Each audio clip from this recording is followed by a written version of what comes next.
Here are the 6 things that I think are essential. The gospel is a plan from eternity.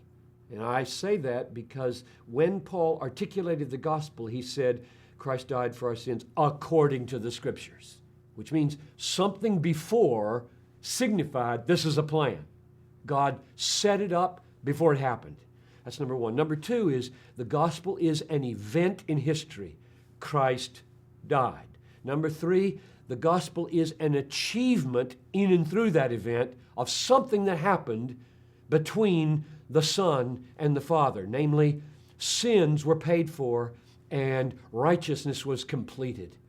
This was an obedience unto death, and therefore a perfect obedience was achieved and a perfect guilt offering was paid. So that's number 3, an achievement. Number 4 is that is extended in an offer to the world that is free. If the offer were not free, there would be no gospel. If it were by works instead of by faith, there would be no gospel. So there's a plan, there's an event, there is an achievement in that event, and then there's the free offer to faith alone, and then comes what we call application of the achievement to me. They're not the same. God did something in history for me before I have any taste of it, but now by faith I am forgiven, and now by faith I am justified, and that's an essential part of the gospel. If those things don't happen to me, there's no good news at all. So there's the application of the achievement. That's where we usually stop. This is my concern, my own personal concern about the fullness, and I think the Gospel Coalition gets this, understands this. If we stop at forgiveness, just take forgiveness. If we stop at forgiveness and say to the world, we have good news for you. God made a plan. God sent His Son. Christ died.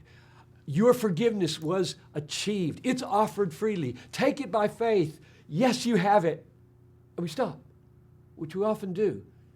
Something's missing, because I want to say, so what, forgiven?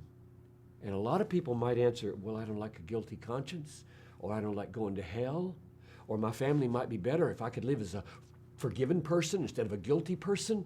Instead of saying, 1 Peter 3:18, Christ suffered once, the righteous for the unrighteous, to bring us to God.